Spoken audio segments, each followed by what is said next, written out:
The theory is that with my heart murmur and my heart going into an abnormal rhythm happening at the same time, it caused my heart to stop.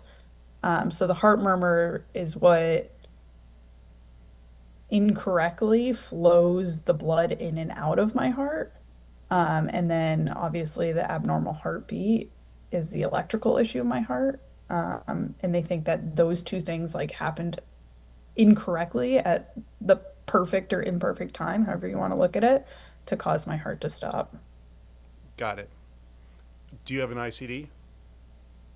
I do. So one of the um, decisions we made before I left the hospital was how do we ensure this doesn't happen going forward? And so I ended up with an ICD before I even left the hospital. Right.